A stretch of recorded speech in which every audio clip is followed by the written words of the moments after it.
Hello and welcome to World Insight with me, Tian, coming to you live from Beijing on CGTN. Coming up on today's program, trade cooperation and tourism get a leg up with Canadian Prime Minister Justin Trudeau's second visit to China.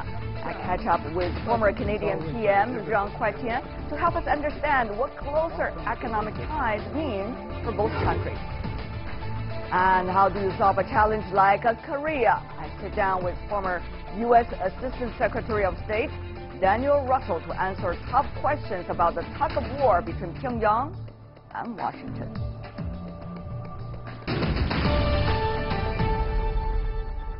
We begin tonight with Canadian Prime Minister Justin Trudeau's official trip to China. This is Trudeau's second visit since taking office in the year 2015. The Canadian leader has met with his Chinese counterpart Li Keqiang this afternoon. China's Li Keqiang and Canada's Justin Trudeau share more than just their titles. They also have salesmanship.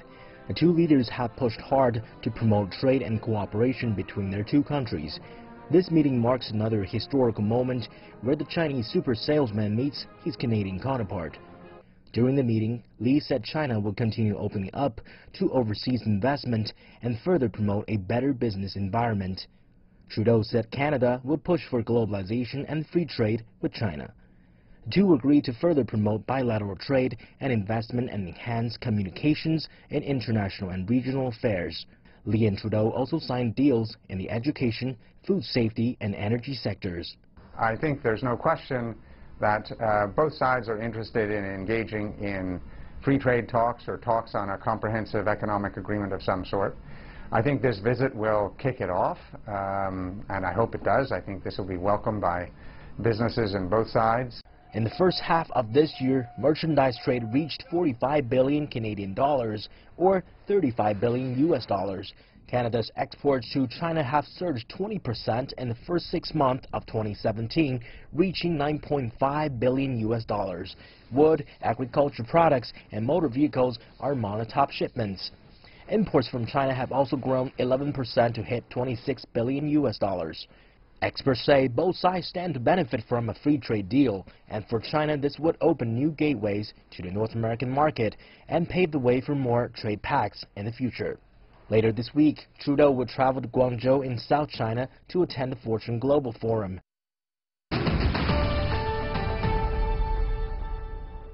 Prime Minister Justin Trudeau belongs to the young generation of Canadian politicians.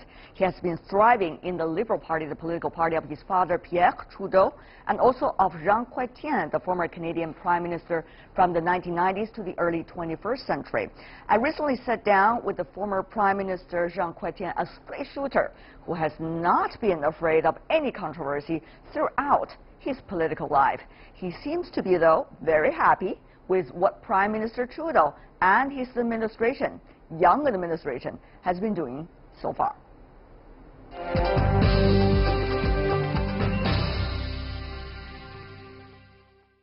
We have a young Prime Minister, as you know. He's very well known across the world because he has a very interesting personality. And he has a young team with him. It's a new generation. Of course, our political party exists since 150 years. And his father was my predecessor, and he is my successor. So it's... and you even served in his father's administration. Oh, for 15 years.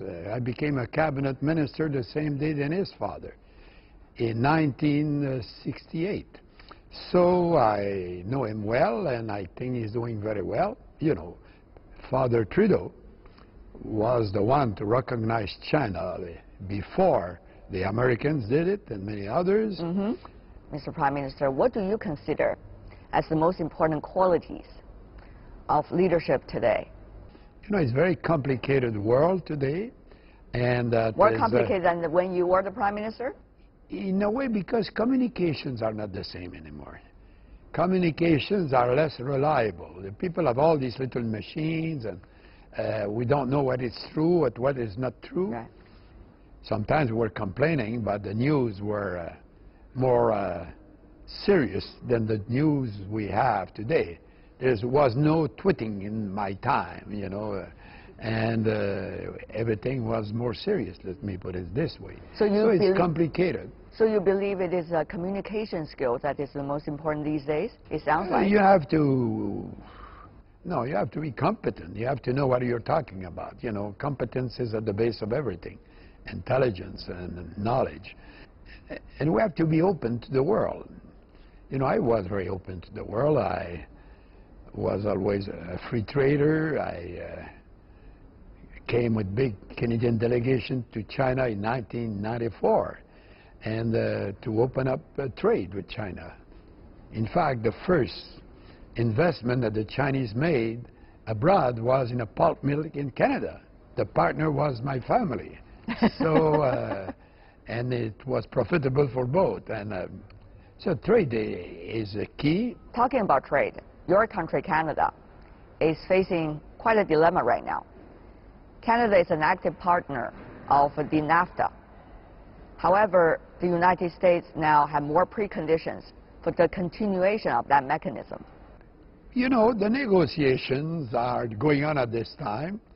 Of course, we signed that. The NAFTA was signed when I was Prime Minister. Became the Prime Minister in November 1993. And, you know, the law were passed in the United States and in Canada in the fall of '94 when I was Prime Minister. So it is normal after 23 years that of activities that adjustment be made to any trade system. My view is that, of course, there will be a lot of banging the door, but at the end of the day, they will have to be reasonable. And the integration of our economy with the United States is there since a long time. The automobile industry were integrated before NAFTA. The integration, we call it the Auto Pact, and the Auto Pact was signed in 1965. So to undo an omelette, madame, is very, very difficult.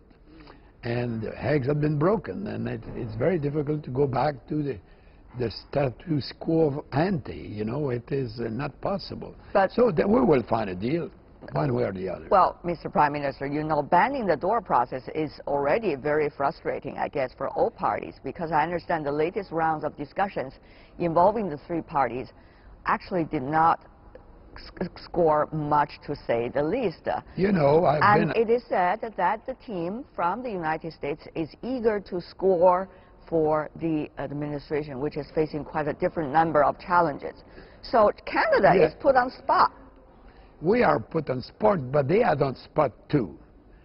Because you have to realize that when I signed NAFTA with Bill Clinton, when in the United States they passed the bill, Bill Clinton was a Democrat.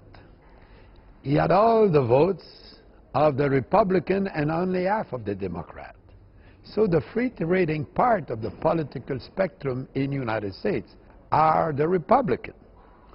And today, I know that a lot of states that voted for Trump are very much free traders. Take Iowa, for example. They need the market of Mexico. A big part of the agricultural production is going to Mexico. So even if they voted for Trump, they want to keep free trade. And all negotiations like that, you know, I've been in public life quite a long time. The game is not over until the game is over. That's right. So and very often there is always a build-up of tension until you have to sign.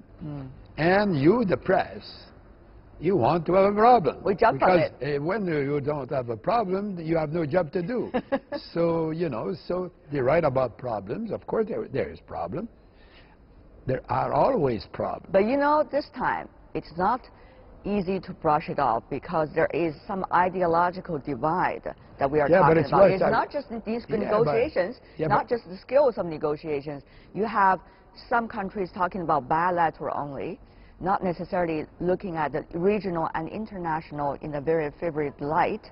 You could argue in the fabric of the society there's still very strong support. Yeah, but you just mentioned all the ideology. I just told you that the Republican Party is the one for generations who were the free traders, and it was the Democrats who were against free trade. It was like that when I was Prime Minister of Canada. So I think that the party of Mr. Trump is having a lot of problem with some of his tweeting, because it is not what is the view of its political party.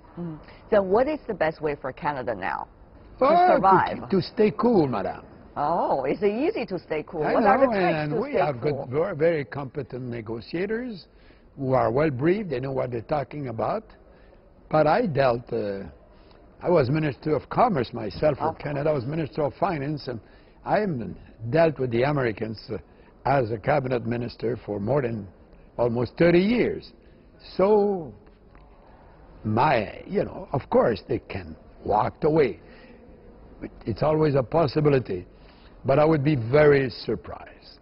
They will come to some resolution with Canada. Canada is working on many different platforms, including G20, for example, as well as joining the AIIB, Asia Infrastructure Investment Bank, even though Canada is still thinking about whether to join the Belt and Road Initiative, the BRI. Yeah, I don't know why this road is stopping at Europe. You have to keep going, and if you keep going, you arrive in Canada. You know, from Gibraltar to Nova Scotia, the eastern part of Canada, you know, it is not very far. The Atlantic is narrow there, relatively speaking. So Canada is embracing the idea? You think it should? You know, we do a lot of business. You know, Canada is both on the Pacific and the Atlantic. So you're going to the West Coast, and we want you to come more on the East Coast.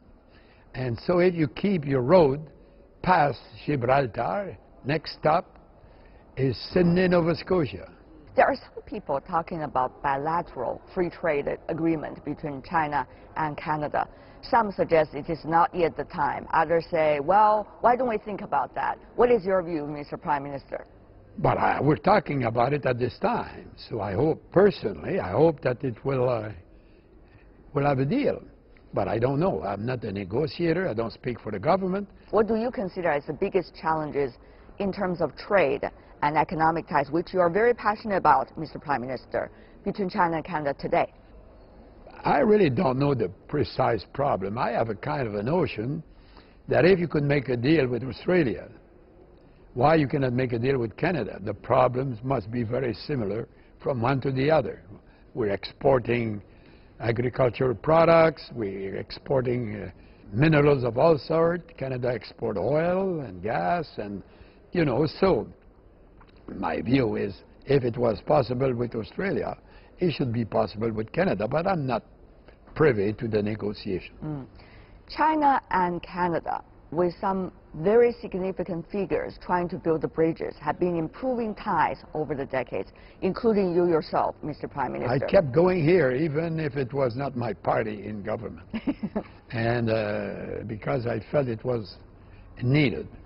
We had a period when the Conservative were in government where the relations were not as good, and I was very critical of their policy vis-à-vis China. And I would come to China in those days telling everybody, relax. Good government would come back to Canada. It's what we have today. Mr. Prime Minister, though, over the years, you see perceptions in Canada about China have been evolving. However, some suggest it is still far away, the perceptions about China, from the realities of China. But you remember when I was Prime Minister in '94, I came with 500 business people, all the premiers and delegation from universities. I've done it twice in my 10 years. You know that Mandarin is the third most spoken language in Canada now. So we have a lot of Chinese people who are in the land and being very good citizens and doing very well. So I think that, you know, it's improving, but we should not neglect. But China is also changing. China, from the time when you were the Prime Minister, was still a rising economy. Now it has become the second largest. And China has been talking about its own goals by the year 2050, which the President said in the 19th Party Congress. Yeah, but and many you know, say China has becoming assertive over the years. Yeah, So but what's wrong with that? As I claim all the time, you know, the emergence of China in the last 30 years have created a lot of wealth around the globe. When I came in '94, the ladies were not dressed like you are. And, you know, and there was not the stores that we see on the street today. So that's a sign that there's a lot more wealth in the land. And that creates more wealth for the globe. And, you know, it's why all the countries benefit from the success of China. How to manage it, it's always complicated. But nothing is easy in life. very charismatic Jean Chrétien served as the Canadian Prime Minister from the year 1993 to 2003. He nailed down, as we mentioned earlier, NAFTA with the former U.S. President Bill Clinton back in the year 1993. It is certainly a significant deal even today. He also introduced the Clarity Act to establish the conditions which would apply to a referendum regarding the separation of Quebec from Canada in the year 1995. Despite all the controversy, he has been regarded favorably by many Canadians even today. Prime Minister Chrétien has also been very instrumental throughout the decades for building bridges of trade, economic cooperation between China and Canada.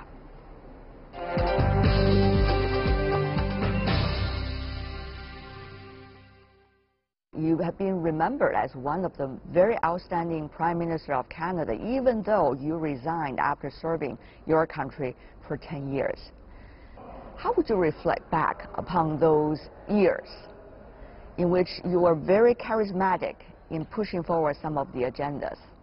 For example, Mr. Prime Minister, you were very determined and strong when Quebec was trying to seek independence from Canada, even though you yourself is originally coming from Quebec, and eventually come to something called Clarity Law.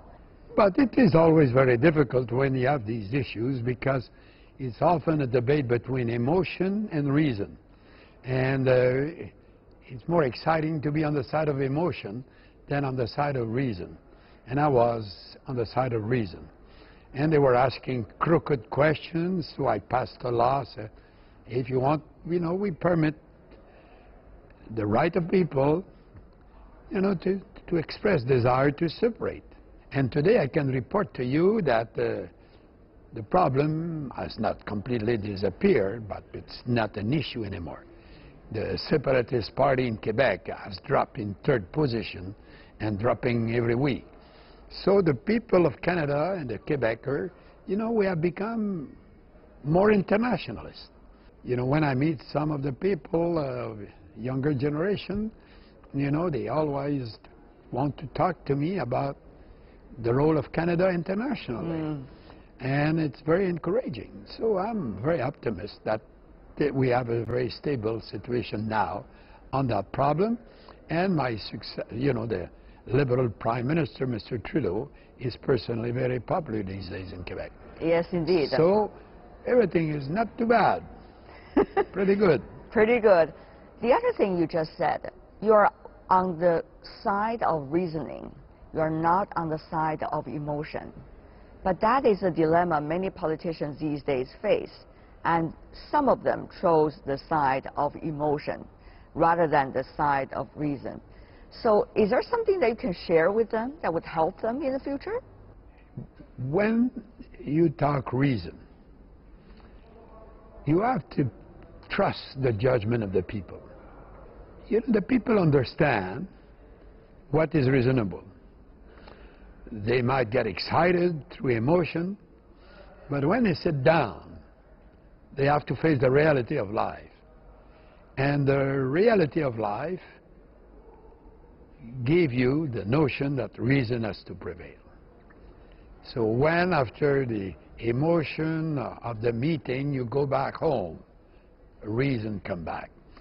And you have to have confidence that reason will prevail, and it's exactly what happened to Canada.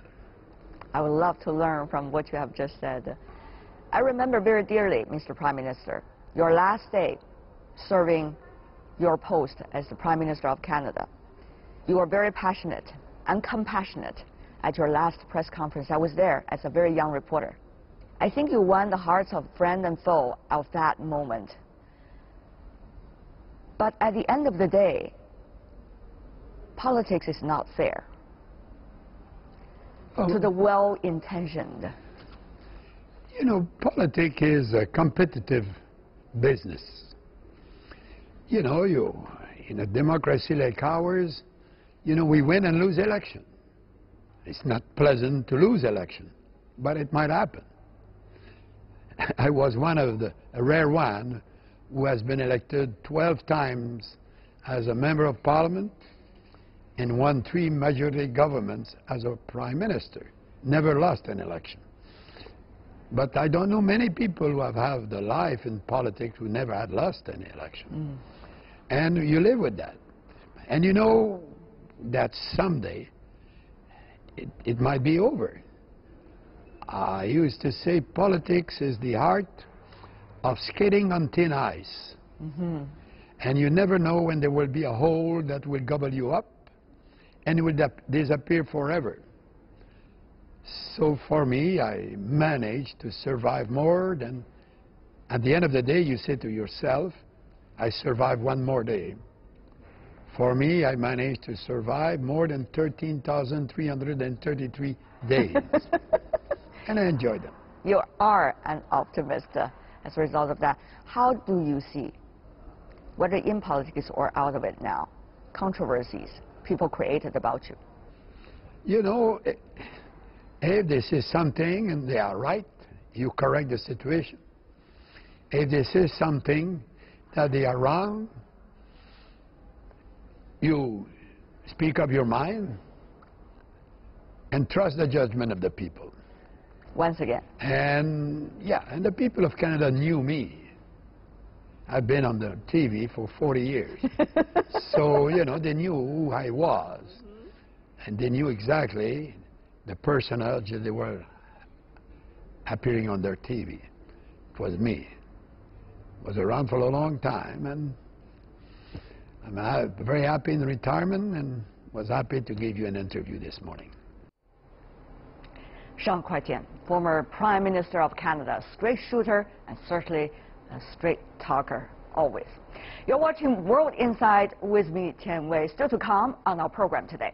The Korean Peninsula remains a puzzle after years of strategic patience, sanctions and negotiations and proposed double suspension. Have they left no stone left? A frank one-on-one interview with former U.S. Assistant Secretary of State Daniel Russel right after this break.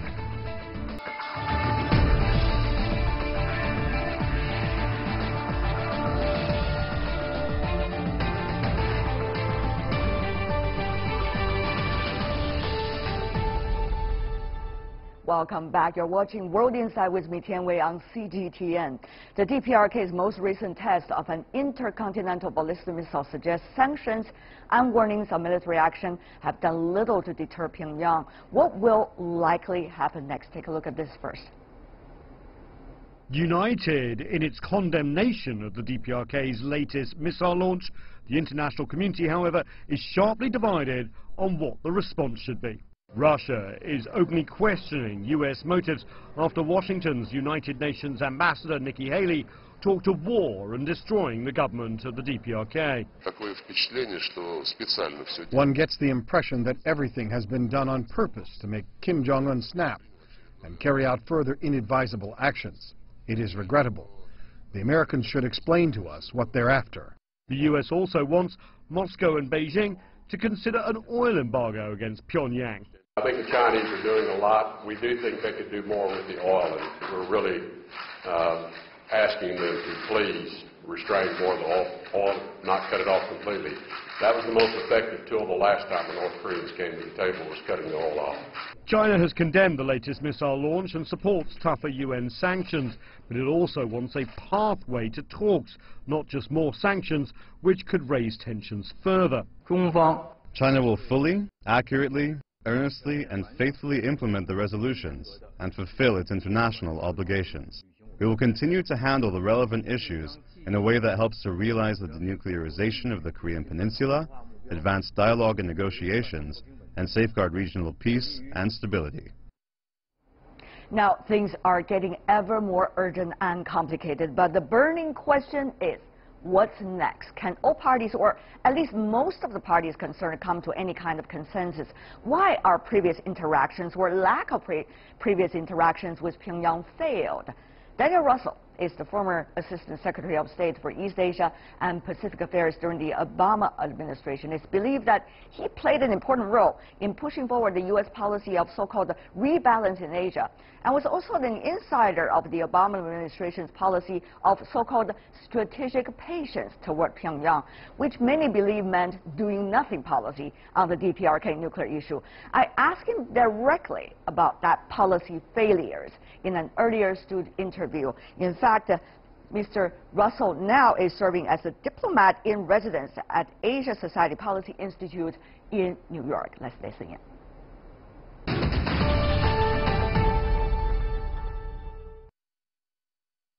Secretary Russell, welcome to CGTN. Thank you, Wei. I'm glad to be here. A lot of things going on the Korean Peninsula recently. One of the things is where we are heading for. Some say the strategic patience by the Obama administration wasted 8 years. You were there. Yes. What happened? Strategic patience really was a way of describing the determination on the part of the United States not to fall into the trap that the North Koreans were setting for the world of accepting the inevitability of a nuclear North Korea. The U.S. under Obama repeatedly made diplomatic efforts and outreach to North Korea. North Korea's strategy, though, was to walk out of the six-party talks. What's the outreach? What's the outreach? Name them. Exactly what did by the United States over the 8 years?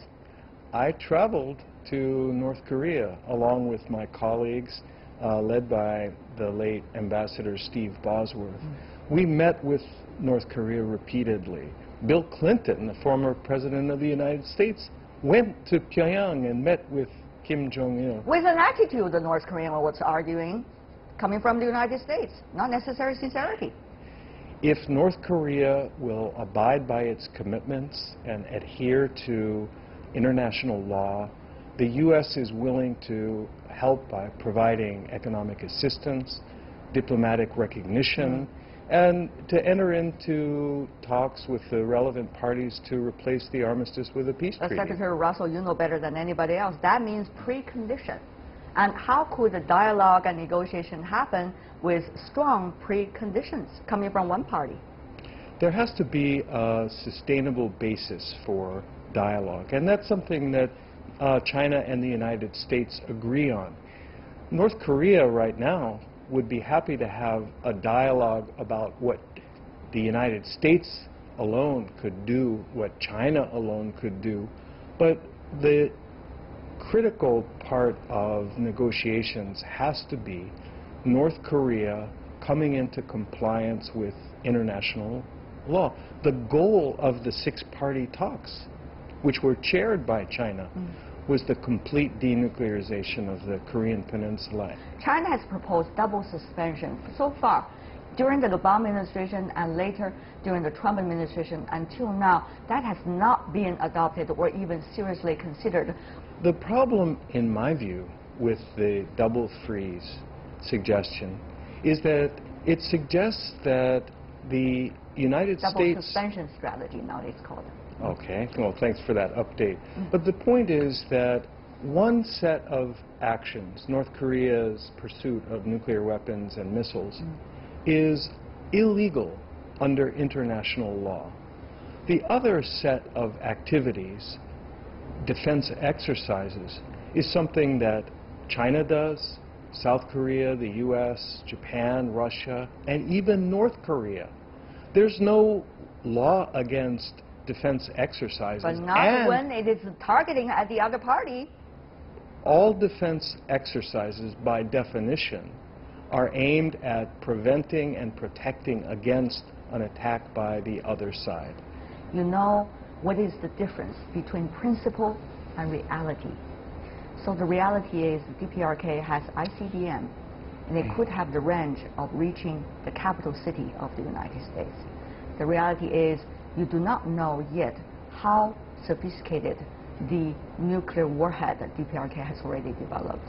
You do not know whether they would have the launching vehicles already ready to carry and protect those warheads yet. But they have already suggested by their president, saying the complete nuclear regime is ready. So that is the reality. Facing that reality, what will be the solution? Or there's no solution, just let things go? Well, in your list of realities, it's important to include the strong deterrent capacity of the United States and its allies. It's important to include the strong defense capabilities of the United States. But most importantly, it's necessary to recognize the determination, not just of the United States, South Korea, and Japan, but also of China to do two things. One, to prevent war breaking out on the Korean Peninsula. How could China do that?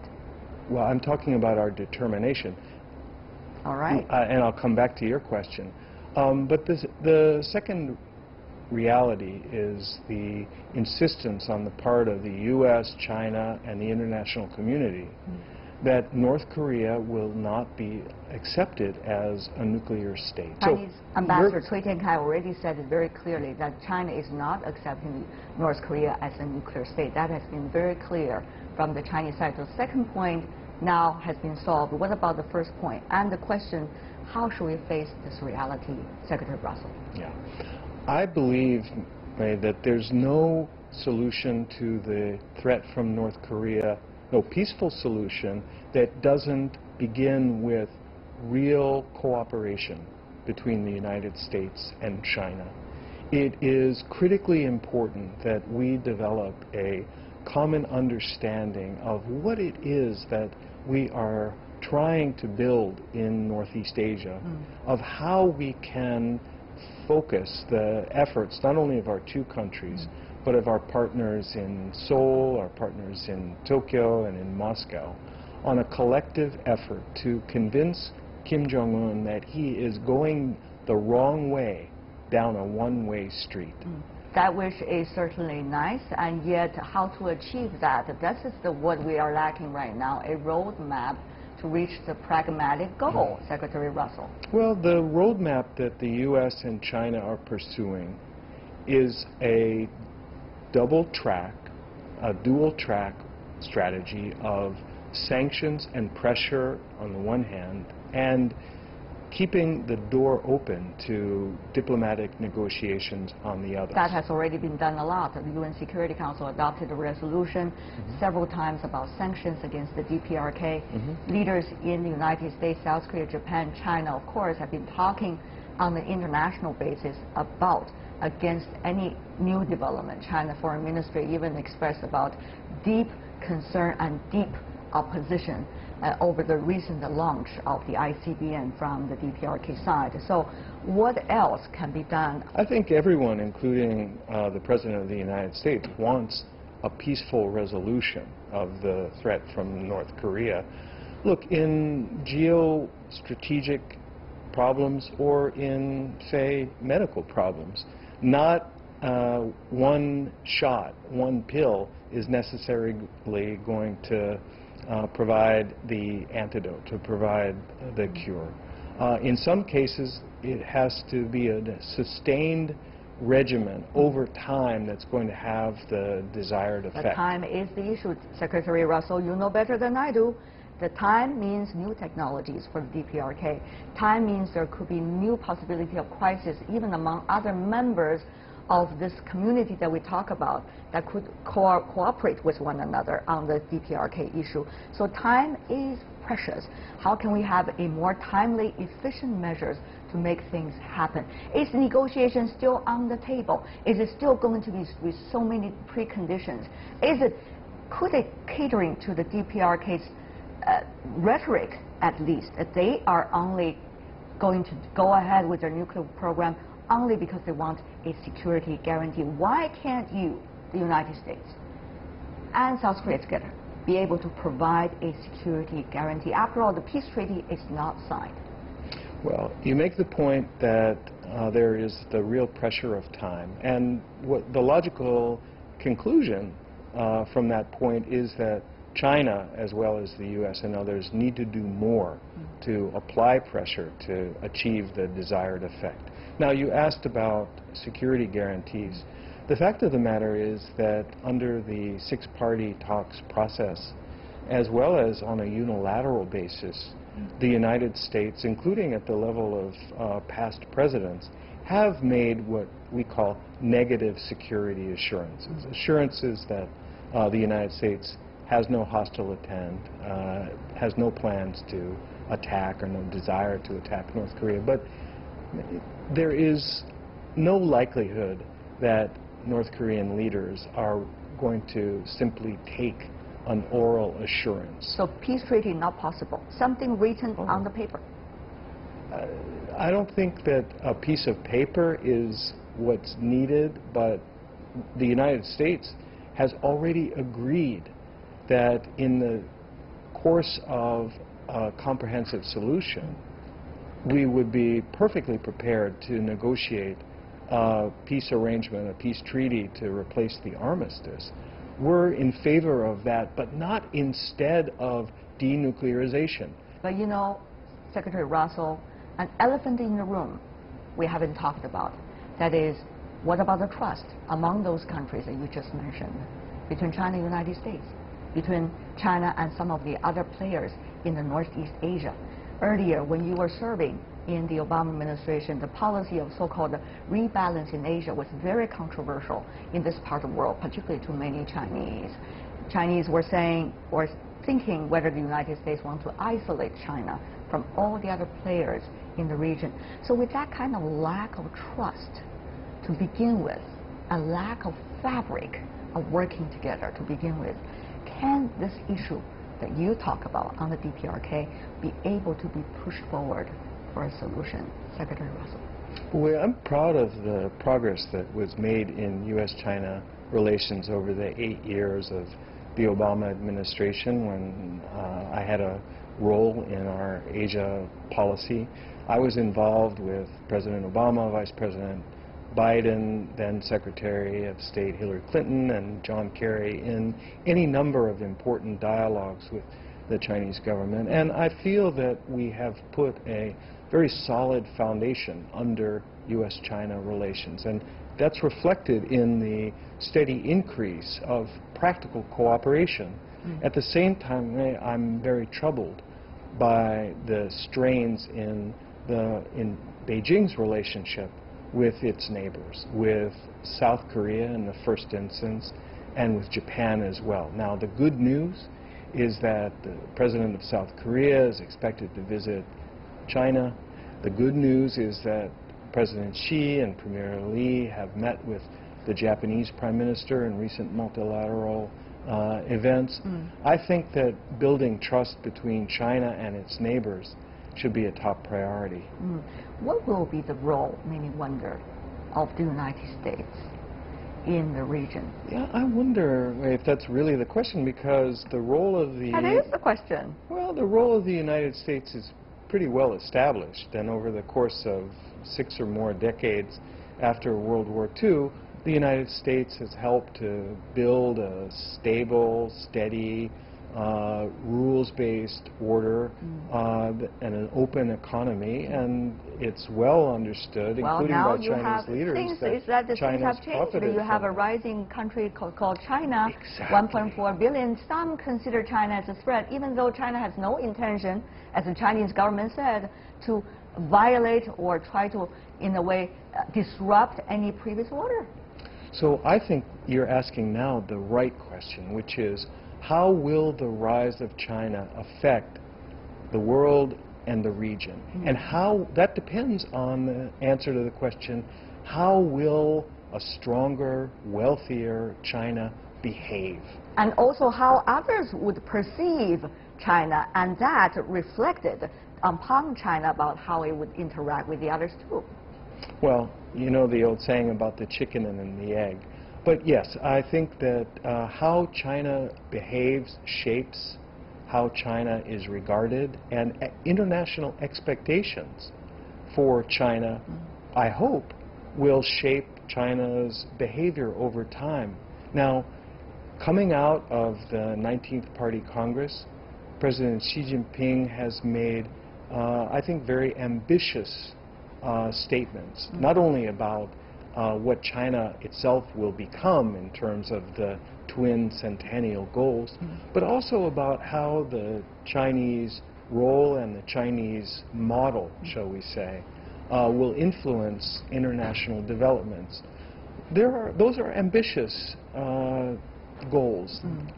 International expectations are high, and it's certainly my hope that China will meet those expectations, will live up to them, and will win the trust and the support of the countries, first of all in your neighborhood, and second in the international community. Secretary Daniel Russel, yes, former Secretary of State for East Asia, thank you so much, sir, for joining us. It's my pleasure. Thanks for having me. And that is all the time we have for today. If you'd like to see more, try to find us World Insight CGTN into your search engine, or check out our YouTube channel. You can also follow us on Twitter, Facebook, and Weibo. From me, Tian Wei, and everyone on the World Insight team, thanks for watching.